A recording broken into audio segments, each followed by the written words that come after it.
Hey guys, welcome to Linds Soapbox. So today we're going to talk about Ironheart, the whole season. We got the season finale, I believe, last week, which would have been July 2nd. It's been quite a bit. I've been able to sit with it and process it, and I think I am ready. I'm ready to rant about it. Okay, before we get into that, I do want to mention that guys, I had a microphone this entire time. I bought this microphone years ago, and I didn't realize that I could just connect it into my phone and talk to you guys like that, because I record on my iPhone camera, and game changer, literally game changer. This whole time I could have been using the microphone, and I didn't realize that until today. So I'm really excited because now I don't have to yell at my camera. Now I can just sit back, relax, and talk. Right now, before we get into it, I do want to mention that today is Sunday, July 6th, and that means in 2 days I will be watching Superman in IMAX. You guys know that I am a diehard Marvel fan. I really do not know much about DC, but I am really excited for the Superman movie, and I wonder if I don't know if I'll make a whole video on it, because again, I'm not a Superman expert, so I don't really like to talk about things that I'm not too well versed in, right? But I do think that this movie is going to be super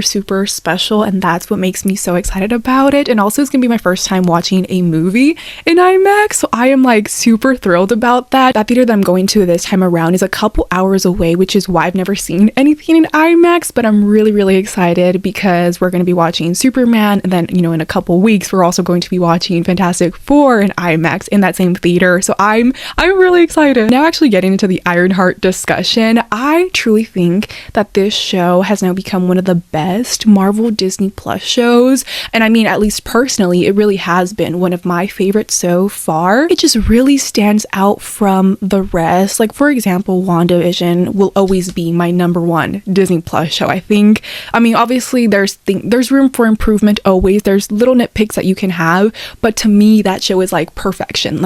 That I hold that very close to my heart. And although Loki isn't necessarily one of my favorite Disney Plus shows, I do acknowledge that that show is pretty great. So I definitely think that Ironheart ranks up there. Off the top of my head, I can't even remember what other Disney Plus shows we have gotten, but Ironheart was filmed during the time that Marvel was just putting out basically everything, right? It was, I think, 2020, either 2021 or 2022 when it was filmed, or when it was in development.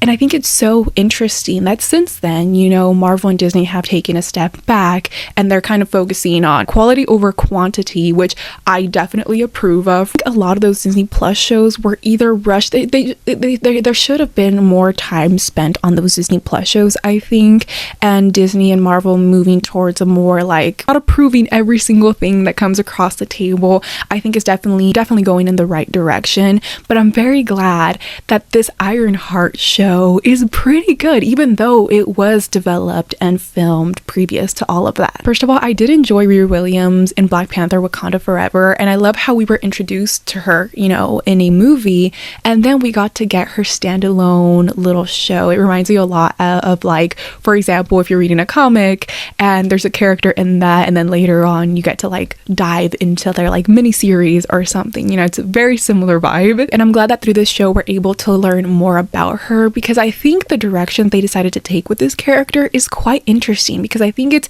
pretty different than what we got in the comics. Throughout the show, it became very apparent that Riri Williams is a flawed character, right? But I think because of that, that's exactly what makes her and the show so interesting, especially because I think we have been asking for complex characters, and I think she quite literally is the definition of a complex character. And just because she has those flaws doesn't make her a villain. I think you can perfectly see that when you compare her to Parker Robbins the Hood in the show, right? Because his motivations were that he wanted revenge against his father, right? Whereas Riri, all she ever wanted was to build something iconic for not only just people in general, but also specifically her family, right? Because of the losses she had, right? She lost her stepfather, she lost her best friend. That motivated her to build something, to want to build something that could protect them. And something that I really love about this show is just how real they are. I mean, Marvel has always been built upon the idea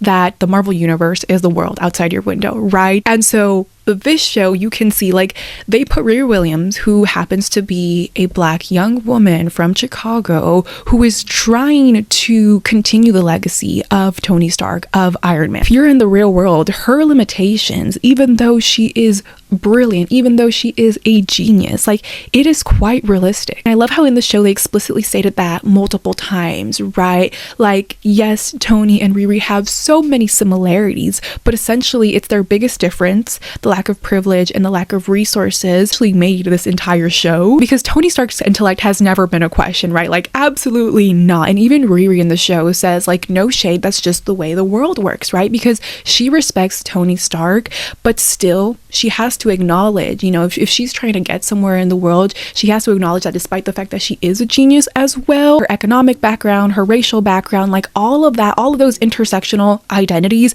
do contribute to the way that you can move around the world, right? I don't know, I just love that type of commentary, especially because Riri is such a smart young woman. Like, of course she would acknowledge this, of course she would be commenting on it, right? So I mind how many people did not understand what she meant by that or misinterpreted it, because I think it's just a fact. I think it's something that majority of us can relate to, because a lot of us are not billionaires, right? There really is different types of privilege, right? And I think all of us in one way or another have experienced what that lack of privilege, again, whatever that may look like for certain individual, like the way that that affects the way that you move around the world or the opportunities you have. You get what I mean? And it's just common knowledge that, like, if you're a billionaire, obviously you have more resources than someone that isn't, right? And if you do have the same qualities as that person, it still puts you at a disadvantage. That's the privilege that they have. The reason why it blows my mind is because, again, I feel like it's just something that a lot of us do understand, but for some reason when Riri said it, it's got taken out of context. But I do love that that was such a big idea in the show, you know, along with grief, right? Grief, and then this idea of like just the lack of resources was super important to the show. And so speaking of those limitations, what is so interesting is that because Riri is known to be this very determined individual, of course it leads her to make all these questionable decisions that we see in the show. Because like, girl, Riri, I get you, I understand you, but girl, what are you doing? What are you doing? Just kept getting into trouble and trouble and trouble. But I will say, again, it's essentially what made her such a complex character, right? And also the fact that she's just juggling with grief this entire time. Just the way they explored grief in this show and just mental health, I really did love. And that's actually one of the similarities that she has with Tony Stark, right? Tony Stark also suffered from mental health. And I love how with her, which very, again, also quite similar to Tony, she, instead of dealing with this grief, you know, dealing with these panic attacks, that she trying to figure this all out, pushed it off to the side and instead turned to her work and dedicated all her time to that, right? I feel like now I'm just gonna start like going all over the place in my discussion, but there's so many things that I enjoyed about this show. I loved all the scenes with her and her mom. The moms were so much fun. Oh my gosh. Also Zelma, I loved Zelma so much. I love that they incorporated that character. Super fun. Loved Natalie. It is just so much fun. I think if you put it into perspective, right, this is a young girl. I believe she's like 19 or 20 at the time of the show. If you put it into perspective, if you were that age, I mean, I am that age, and you had access to an Iron Man suit, or if you built an Iron Man, I would be having so much fun with it. And so I think there was a point where like Natalie was like dancing in the suit or something. There was a point where she threw up the middle finger to Slug. I love that we got to see just how you can have fun. Okay guys, so the first official clip of Fantastic Four First Steps just dropped, and we're gonna watch it. It is titled Sunday Dinner. Okay, I think we've already basically seen a lot of this, but I'm excited. I'm excited. What do you mean, what am I doing? I mean, you're gonna ruin the your Lucky appetite. Charms. Ben's outfit is so good. Oh my gosh. Never late for Sunday dinner. Should we wait? I guess. Oh, they're coming in. You're late. Yeah, why are you late, girl? What do you mean? What do you mean, what do I mean? You're late for dinner. Oh, yes, we are. Really? By a single minute. Yes, we were just... Oh my gosh, they're so nervous. Just had to shoulder. do his shoulder. And Oh, Ben knows. Ben senses it. He Why are you can being tell. Weird? we're not being weird. Well, I'm doing that weird thing with your face. Oh, we don't know Ben what you're knows. talking Ben about. knows. Are you Oh, pregnant? of course he would know.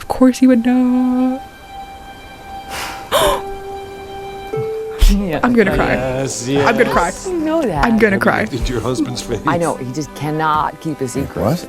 Really? Yeah. Yep. That did it for me. What? That did it for me. You are gonna be the best. So excited for this movie. mom. Oh my god. You are gonna be the best dad. Just kidding. You are out of your depth. Oh But my gosh. We're gonna be the best uncles ever. Okay, we should eat. 1 minute and 24 seconds and I'm already sobbing. Can you imagine how I'm gonna be when I watch the entire movie? Unwell. Okay, I got distracted because Marvel dropped the Fantastic Four first official clip and I had to go watch it and teared up a little bit, guilty. But I think I was talking about Natalie, okay? I was talking about Natalie, yes. I loved her. It felt like it would be the personality of a young girl, right? Like that's just, I feel like it was just spot on, essentially is what I'm trying to say. It was fun. It was different, obviously, than like Jarvis, which is fun, right? It's always good to like get different personalities in here, right? Also, I will say her creating the Natalie accidentally, I mean, there's theories, it could have been Mephisto this whole time, but let's just say Mephisto had nothing to do with it. It's so fascinating that like she did accidentally do it, like, right, she fell asleep and then like it happened to be Natalie's personality.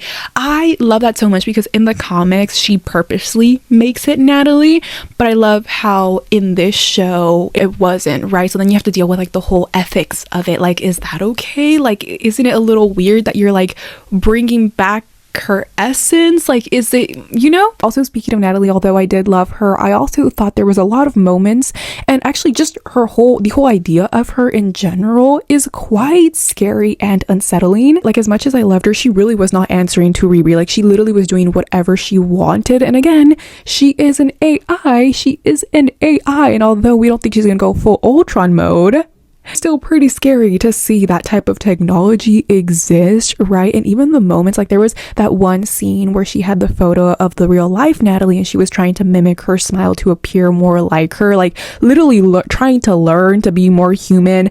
That, oh my gosh. I think it's super interesting that, again, this show was filmed years ago, but I think right now at the time of its release it's more relevant than ever. And again, going back to like the whole ethics thing, like someone who has passed away, is it okay to use this type of technology to bring them back in a way? And I did think that it was going to get to the point at the end where she was going to be able to let go of that Natalie AI, right? And that's how that was going to like mark the beginning of her healing. But obviously at the end we got something different, which we will discuss later on. I already talked about the moms. I love the moms. Selma, I love that we got a little tease. I love also the combination of magic and tech. I thought was really, really interesting and a unique choice. I love that Riri had to deal with something that like she truly did not understand, right? Like, she is a genius. She understands a lot of things. She's able to figure out essentially anything, but this magic is like so out of like her league that like it threw her off. It completely threw her off. And I loved her being able to like get to the point where she's like,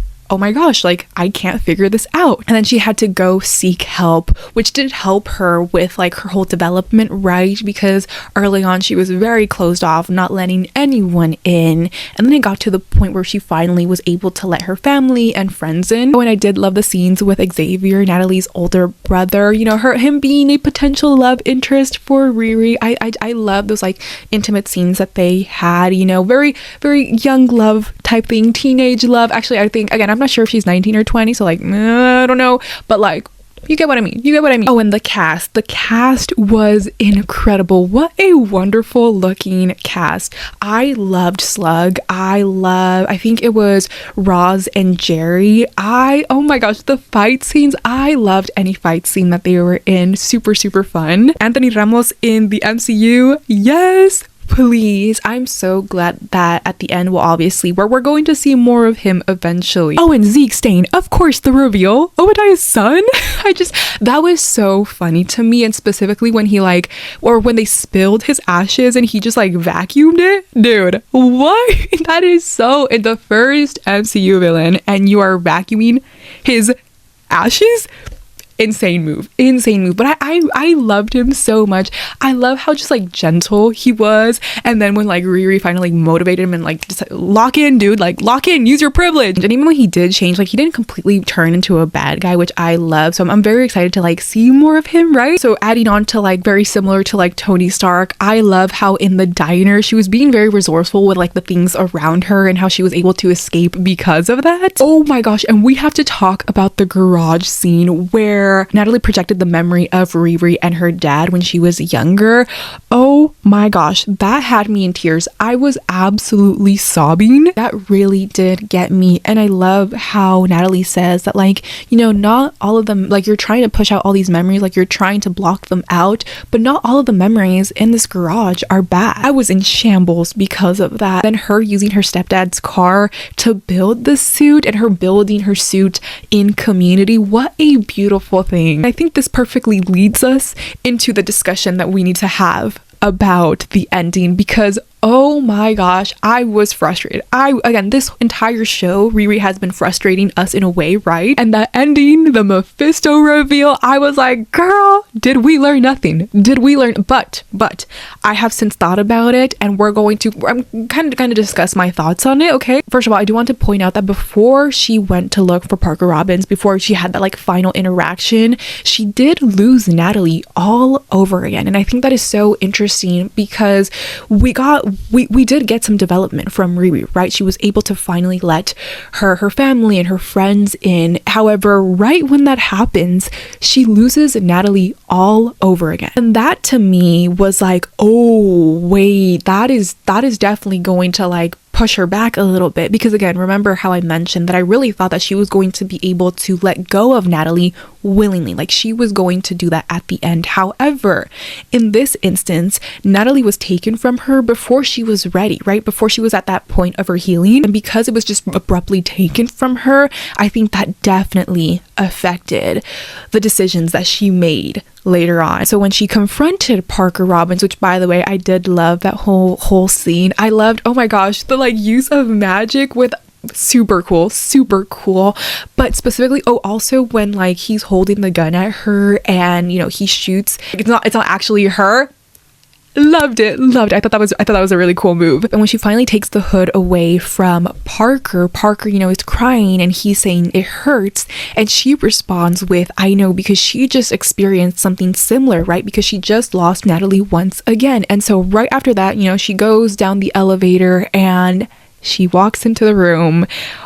Oh my gosh, Mephisto is sitting down on the table. Yeah, you're cooked. It doesn't matter who you are. You're actually cooked. He's a very convincing individual. Even though I'm like, oh yeah, I would definitely not fall for it. I feel like you never know, dude. Dude is quite convincing. Like, did you see the way he was talking to her? Let's talk about it, okay? First of all, I do want to point out that he literally took her out of the suit. Like, he took her out of the suit and then made the suit disappear. Yeah, she sits down and he's yapping. He's literally yapping. And I love how at first, props to Dominique Thorne, because at first she looks very like, dude, be so for real. Like, I am not going to fall for this, like, yapping, and then eventually it gets to the point where like you can see it on her face. Again, Dominique Thorne, you can see it on her face, and she's like, wait, you can actually do something for me. Like, you can just see it in her face that like he's convincing her, right? Mephisto's first appearance, by the way, crazy after so many years of waiting. Mephisto is finally in the MCU. Insane. And the way that they depicted him in the show is exactly how I imagined Mephisto to be depicted, like literally perfect. And I love how we didn't get his like full on Mephisto red look at first. We just saw it through like the little reflection on the spoon. But I love how like he just looks like a guy. He just looks like a guy trying to make a deal, trying to help you out, which is exactly what makes you fall for him. Also, the Silver Surfer fan in me has to mention that Mephisto's first appearance in the comics was in 1968's Silver Surfer by Stan Lee, issue number 3. And I just love that Mephisto was initially a Silver Surfer villain, because Silver Surfer is such a noble and pure soul. And obviously, the antithesis to that would quite literally be a demon, which Mephisto is. Would die to see that in the MCU. Like, oh, the way I love the stories or the issues where it's Mephisto and Silver Surfer because just Mephisto trying to get him, trying to tempt him, but it never works. So yeah, everything that he's saying, and oh my gosh, his line of like helping people like you or something along those lines, and Riri's like, yeah, oh, people like me, like what do you mean by that? Master manipulator, that's basically what Mephisto is. And him just mentioning that like she always gets the short end of the stick, which is exactly what has been happening. I just feel like Riri was at a really vulnerable moment. Instances like that is where Mephisto really thrives, right? Like again, she had just come back from just losing her bestie once again, and also just with all the added stuff of like everything she's been through, you know, she's constantly trying to move up in the world. Like she knows her potential, she knows her capabilities, and yet just limited by the way the world is, right? And so I think it does make sense, the decision that she made, that she accepted the deal. First, it was so hard for me to like understand, because I'm like, girl, you are a genius, how would you fall for this? But I think that's exactly what the commentary is, right? That like regardless if you are a genius, you can still be vulnerable, you can still be suffering from grief, and that can still affect the way that you just are, right? The thing that I was thinking, I feel like I'm leaning towards this one a little bit less now, because again, I think the whole her losing Natalie right before makes perfect sense of her just the mental space that she was at. But also because Riri is such a genius, right? Because we saw her be very like, I am fully aware of what I am capable of doing. Maybe she accepted the deal in the way of like, oh, like I'm gonna figure out my way out of this. Like I'm going to figure this out and I'm going to outsmart him. I don't know. I think it is so fascinating, because it's like, girl, okay, you made the deal. Okay, I understand. We're all human. You made the deal. But like, how are you gonna get out of it now? Like, you made a deal with Mephisto, a demon. How are we? I am praying for you, girl. I am scared. And also just the fact that there's so much emotion tied to this.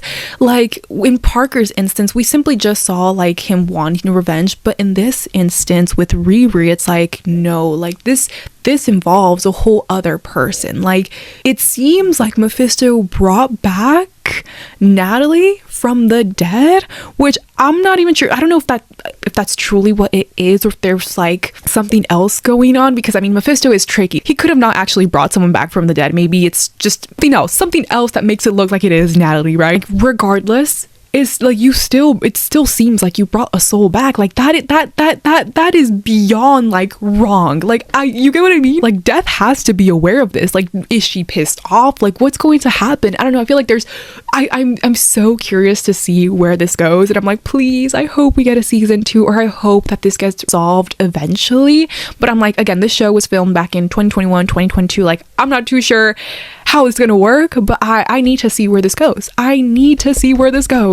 also I was like, okay, what if she didn't make the deal? Because it does look like she reaches out, but you can't see her actually shake the hand. But then in that final clip when she hugs Natalie, you can see the damage being done on her arm. So like, yeah, she did make a deal. She did make a deal. I don't know, I just think it is so interesting, and I'm like, ooh, does like Death know about this? Like, again, I'm not sure if he actually brought Natalie back, but it does seem like he brought back a soul or something. And also like specifically, again, I think it's one of the best Marvel Disney Plus shows that we've gotten. But also as for endings, this has to be one of the best ones, I think. Perfect cliffhanger. I mean, the only downside is the fact that like, again, it's been so many years and they're slowing down with the Disney Plus show stuff, so I'm not sure if like it's going to get paid off, but if it does, perfect. But also, just everything aside, super crazy that we now have Mephisto officially in the MCU, not in the project that I would have expected, but hey, I will take it. And also I saw an interview where Dominique Thorne was talking about RDJ and how he read, I don't know if it was the script, but he basically was able to like,